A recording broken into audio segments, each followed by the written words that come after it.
Can the Gonzaga Bulldogs stop Cam Shelton and LMU on Thursday in Los Angeles? The path to another WCC championship might just depend on it. Keys to the big matchup coming up right after this. You are Locked On Zags, your daily podcast on the Gonzaga Bulldogs. Part of the Locked On Podcast Network. Your team every day.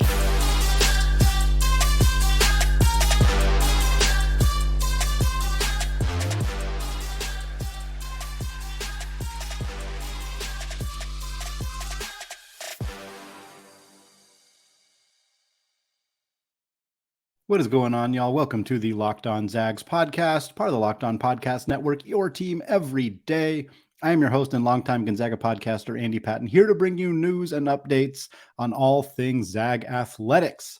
Today's episode of Locked On Zags is brought to you by FanDuel Sportsbook, the official sportsbook partner of the Locked On Podcast Network. Make every moment more. Visit FanDuel.com/LockedOn today to get started.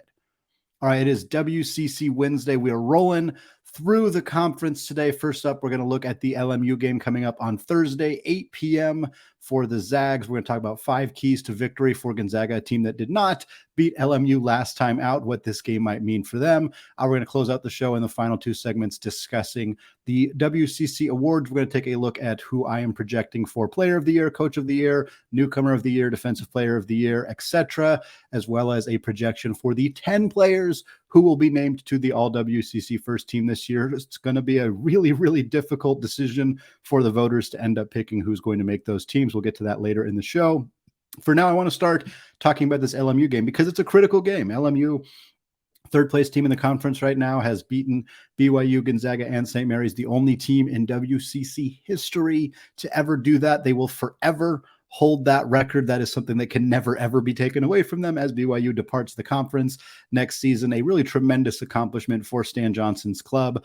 And I think hats off to them for what they've been able to accomplish this year. But Gonzaga needs this win. They need this one badly. And it's rare that we're talking about a mid-February game against LMU as like a critical must-win game because it's usually not a conversation that we really have to have. But it's been a bit of a unique year. We know the WCC has kind of stepped up in a significant way. Gonzaga has shown some warts unusually this season. And now we're facing a game that the Zags really need to win if they want a chance of at least a share of the WCC title, if not an opportunity to win the conference regular season title outright. So we're going to talk about the 5 keys here for the Zags against LMU. Number 1, pretty obvious. Get the ball out of Cam Shelton's hands. We'll talk about Cam Shelton a little bit more as we talk about the awards for this conference, but he's been fantastic this year. Nothing short of incredible for what he has been able to do this season for LMU. And you got to look no further than the last time these two teams played. His performance, 27 points in that game.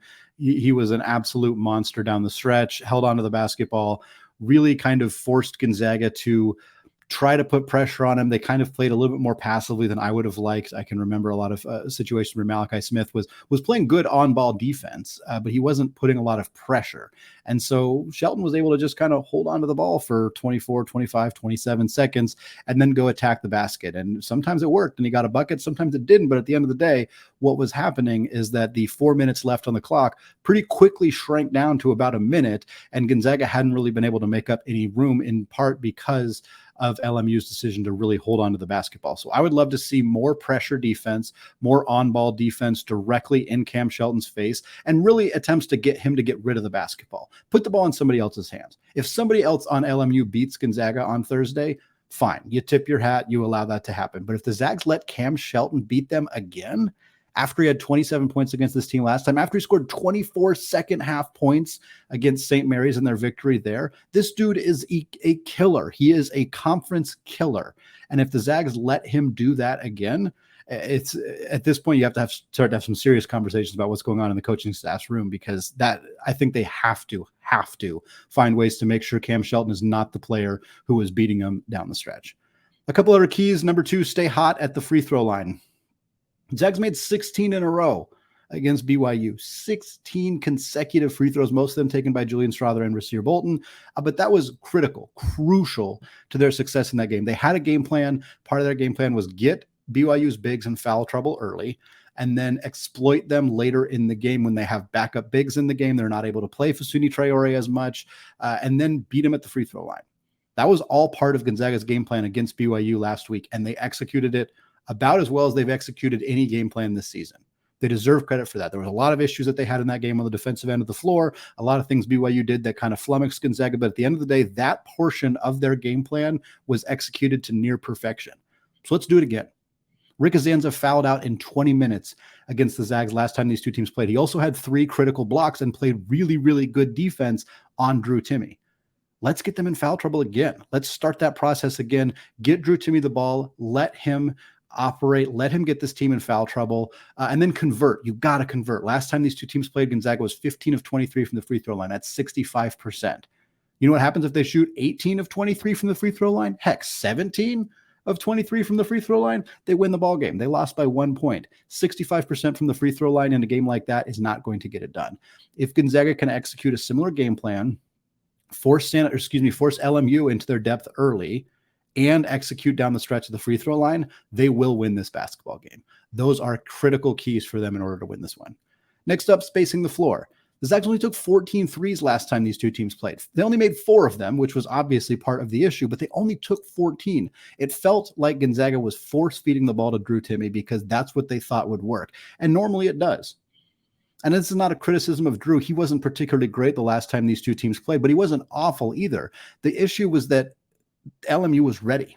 They were ready to smother Drew Timme, to force him to make tough shots, and Gonzaga didn't respond by knocking down open threes. If the opposing team is swarming all over your best player in the paint, you need to be able to make them pay for that.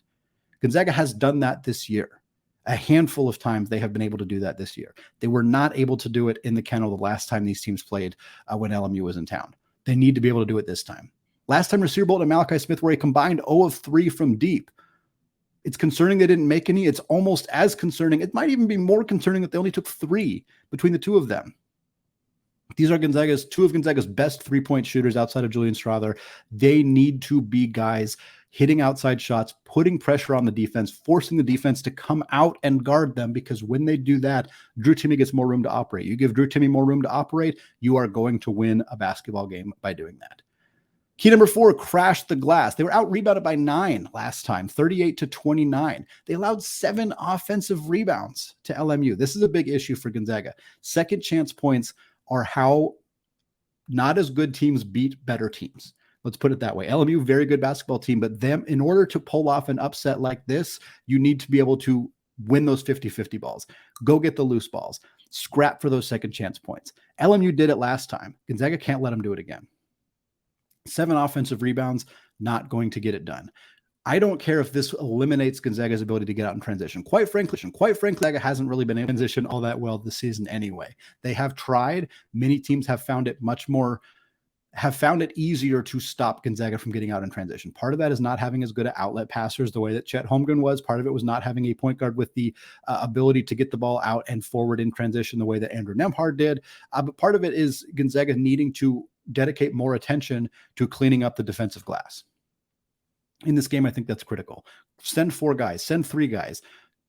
Make sure you are not letting LMU get offensive rebounds, even if that is preventing you from getting out in transition. If that's the case, get in your half-court offense, spread the floor, get Drew Timme the ball, let him go to work. That should take care of business here on Thursday night in Spokane. Final key here, tuning out the noise. I said in Spokane on that last game. This game is in LA, which is what I want to talk about here. In LA, LMU fans, they're going to be ready. They're going to be ready to roll. This is going to be a loud environment. LMU hasn't often had a particularly noteworthy crowd, I guess is the best way to put it, but I think they're going to bring it. This is a team, again, they beat BYU. They beat St. Mary's. They beat Gonzaga. They're ready to roll. They want to do it again. They are going to be ready to beat this team in their home stadium, and I think that Gonzaga is going to need to tune out the noise. Thankfully, Gonzaga has been pretty good at that this year.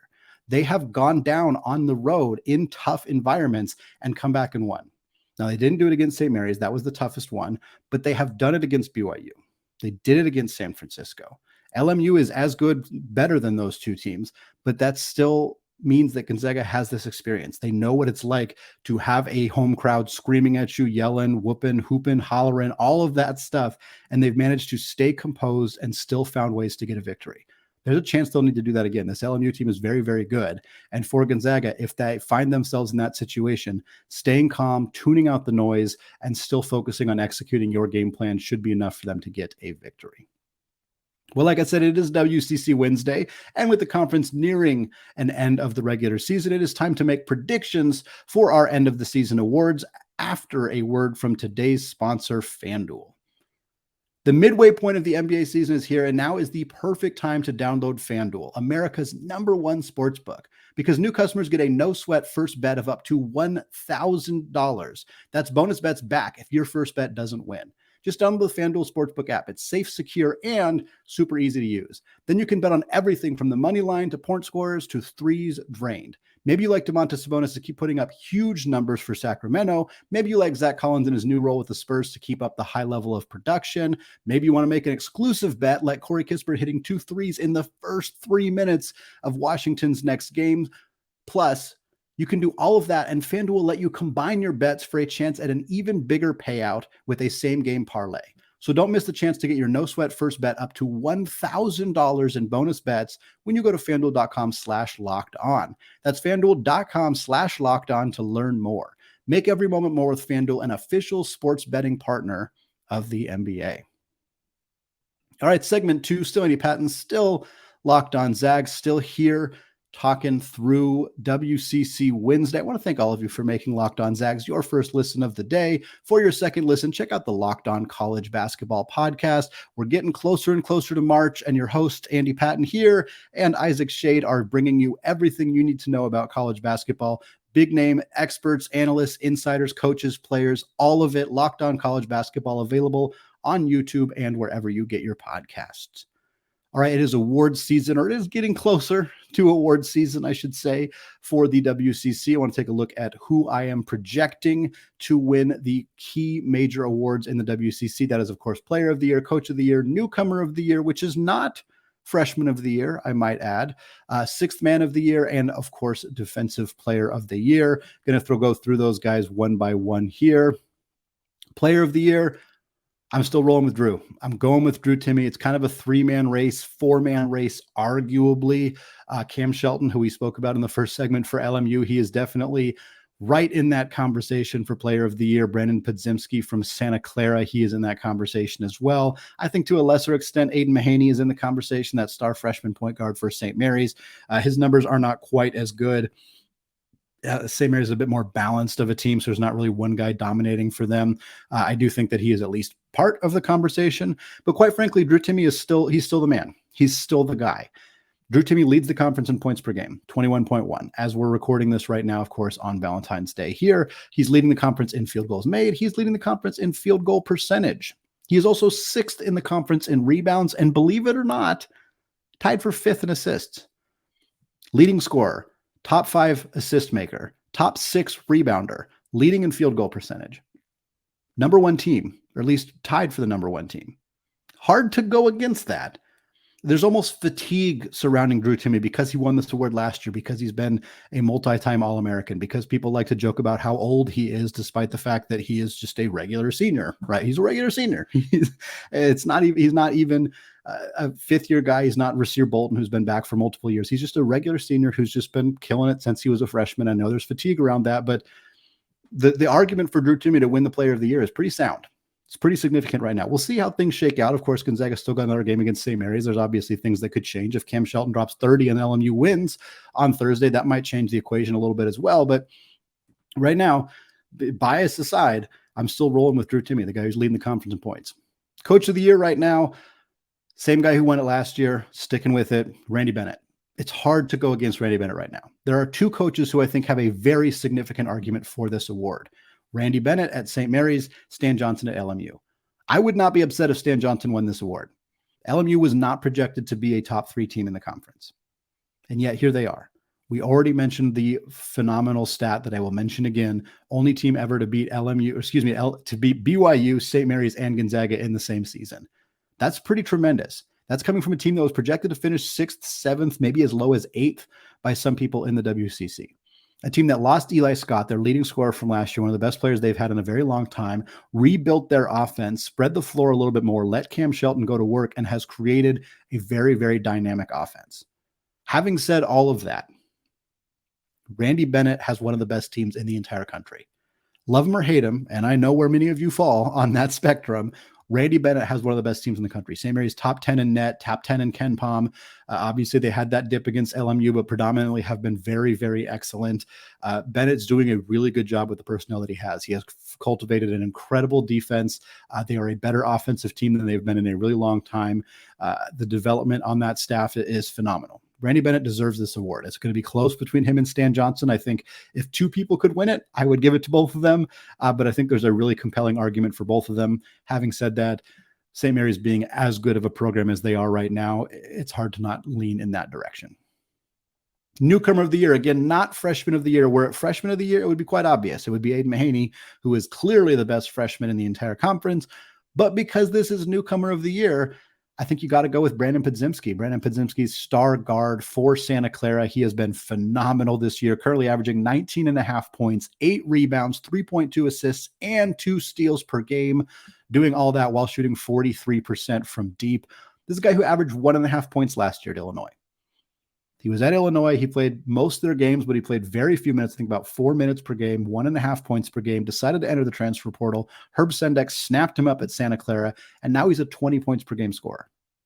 He's showing up on mock drafts. You know, a lot of attention has been put on Maxwell Lewis for Pepperdine, who is going to be drafted and is a very, very good NBA prospect. But Brandon Podziemski has now put himself in the conversation to be a second round, maybe even a first round pick. That is a tremendous thing for Santa Clara to potentially have 2 draftable players in back-to-back years. Brandon Podziemski has been awesome, and he absolutely deserves this award. I put some honorable mentions here as well. I already mentioned Aiden Mahaney as an honorable mention here. Tyrell Roberts, Washington State transfer, is doing really big things at San Francisco. And then Eric Williams, the conference's leading rebounder. He's also averaging about 14 points per game at San Diego. He is a transfer out of the University of Oregon. Those guys are in the conversation, but none of them are at the level of Podziemski. And quite honestly, I'd be very, very surprised if he wasn't the one taking home this hardware at the end of the season. Sixth man of the year, always a little bit more difficult of an award to kind of anoint. Most guys don't start 0 games for a season, so I'm trying to pick players who start significantly less, or at least less than half of their team's games. The player that stood out to me the most, and I think the front runner for this award at this point, is Rudy Williams, a point guard for BYU, Coastal Carolina transfer. He is averaging 12.2 points, 2.8 assists, 2.6 rebounds per game, shooting about 48% from the field. Not a particularly good outside shooter. He began the year in the starting lineup for BYU, and just it didn't really work. He wasn't jiving well with the other guys in the starting lineup. Their offense was really disjointed at the beginning of the year for probably a variety of reasons. But Mark Pope made the decision to bring Rudy Williams off the bench, let him be more of a microwave scorer, guy who comes in, gets some buckets, kind of sets the tone like that, and it has really worked. In the first game these two teams played against each other, Rudy Williams didn't have any points for BYU against Gonzaga, but he had 8 assists. He is a very good passer. He is a good scorer. He's a gifted, talented player. And him coming off the bench was the right decision for Mark Pope to make, and it has helped make BYU better. Honorable mentions here, Pacific's Jordan Ivy Curry is the only other player I could find who has started less than half his team's game, who is averaging in double figures. Malachi Smith, of course, is a part of this conversation, 8.5 points per game for the Zags. And then I tossed Alden Applewhite, who has been a nice addition for the Portland Pilots this year. He's averaging about 8 points off the bench as well. Closing it out here with the awards, Defensive Player of the Year. I'm going Kyle Bowen for the St. Mary's Gales. I think there's a handful of different options you can go with here. Using the Sports Reference website and their WCC rankings for different statistical categories, they have defensive win shares, they have defensive plus minus, and they have defensive rating. All of them mean slightly different things. All of them, Kyle Bowen is the leader in the conference.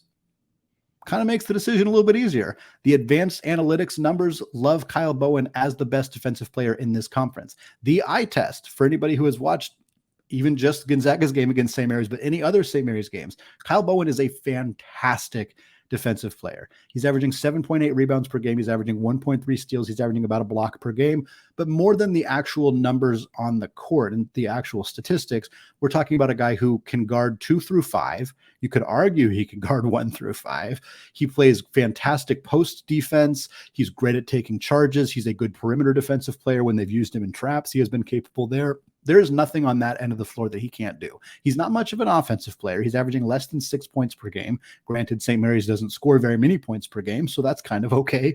But he is the best defensive player in the conference. Honorable mentions, of course, Anton Watson. For a lot of similar reasons, he has stepped up in a significant way as an offensive contributor for Gonzaga this year, but he is still a fantastic on-ball help defender, good rebounder, a good trap defensive player as well. And then the other honorable mentions, Mitchell Saxon, the big man for St. Mary's, averaging 8.5 rebounds per game, leading the conference in blocks, and San Francisco's Khalil Shabazz, who is leading the conference in steals at about 2.5 per game. All right, closing out the show, we are going to look at the 10 players I picked for the all-WCC first team with a surprising number of Zags on the list coming up right after this. All right, segment 3, still Andy Patton, still Locked On Zags, still talking WCC award season for WCC Wednesday. Who knows how much longer we'll get to do WCC Wednesday with the conference realignments rumors continuing to swirl around the Bulldogs. I don't think Big 12 Wednesday has quite as much of a ring, so I'll be a little sad to get rid of the WCC Wednesday moniker, so happy to get a chance to use it here today. Going to go kind of rapid fire through the 10 players that I have selected for the all-WCC first team here on February 15th. As you're listening to this, of course, it will change for the next couple of weeks. We'll see how some of those final games and conference play shake out. But this was a hard decision. I ended up picking 5 guys for the second team, and I think there's a very compelling argument for each and every single one of them to be first team members as well. A lot of talent in this conference. I will start with a few guys that we've already discussed. Of course, Drew Timme, going to make the all-WCC first team. Pretty much a no-brainer there. Like I said, leading the conference in points, 5th in assists, 6th in rebounds, shooting 60%, a little over 60%, I should say, from the field. Cam Shelton, obviously going to be a part of that team as well. 20.4 points per game right now, 5.5 rebounds, 4.4 assists, and 2 steals while shooting 35% from deep on the third place team in the conference. I'm not necessarily saying these in order, but I think that Drew Timme, Cam Shelton, and number 3 here, Brandon Podziemski, are the 3 best players in the conference, the 3 realistic players competing for that Player of the Year award in the WCC. Podziemski, again, averaging 19.5 points, 8 rebounds, 3.2 assists, 2 steals, and shooting 43% from deep. Really nice season for the Illinois transfer. Number 4 here, Aiden Mahaney. Again, kind of mentioned him a little bit earlier. I don't think he's a super realistic candidate right now for the conference player of the year. He's statistically a little bit below everybody else, 15 points per game. Again, knocking him for having a lower points per game when St. Mary's clearly plays a slower paced offense is maybe a little bit unfair, but such is life.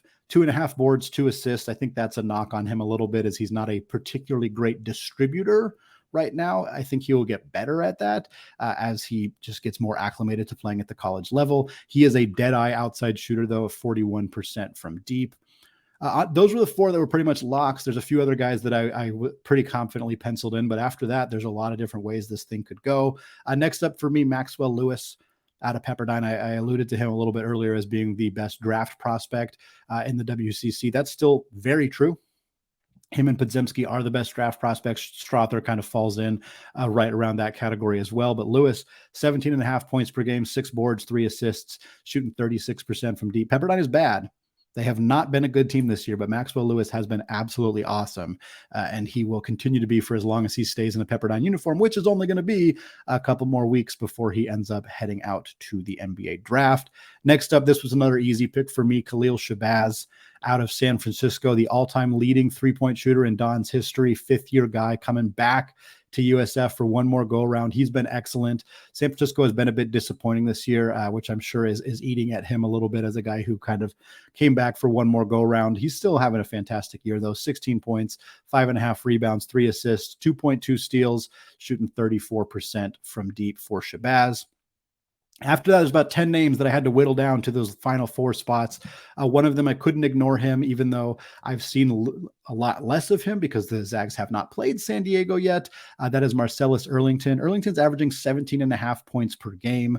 That is tied for 5th in the conference. Hard to ignore a guy in the top 5 in scoring. He's also averaging 7 rebounds per game, 1.5 assists per game, and shooting 37% from deep. A nice player for Steve Lavin to still have on the roster as he starts his first season coaching the Toreros.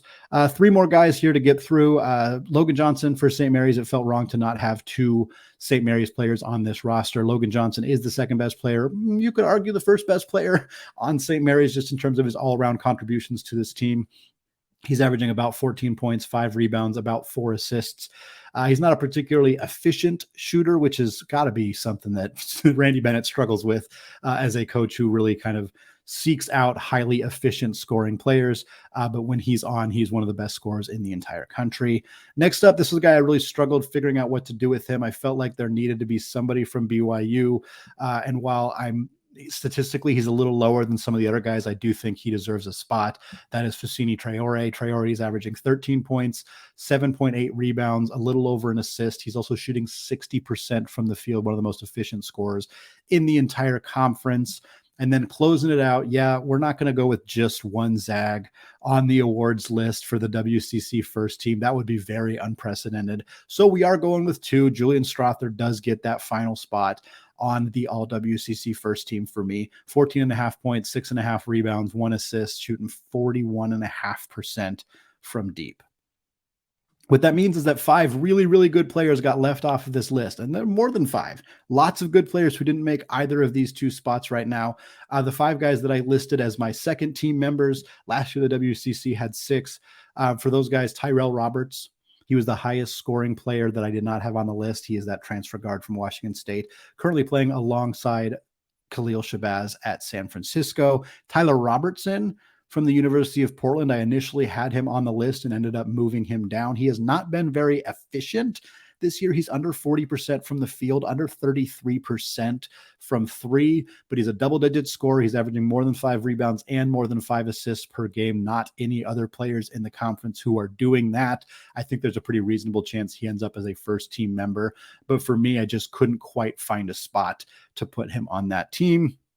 Carlos Stewart's been fantastic for Santa Clara as their other guard next to Podzimski. He's been a really, really nice player for them. He deserves a nod. Eric Williams at San Diego, I mentioned him earlier as the Oregon transfer, leading the conference with 9.5 rebounds per game. He's also averaging over 14 points per game. He also dropped 42 in a game earlier this season, which was a fantastic. It's the leading points in a single game for a WCC player. Julian Strother's 40 is second to Eric Williams, who dropped 42 in that game a couple of months ago. And then rounding out the second team, I mentioned him already as well, Mitchell Saxon.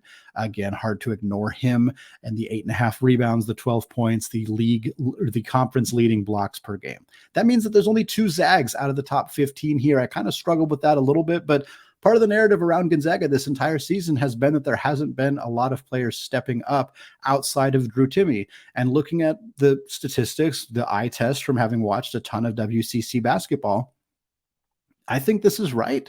I think Julian Strother deserves to be on the first team, at the very least on the second team.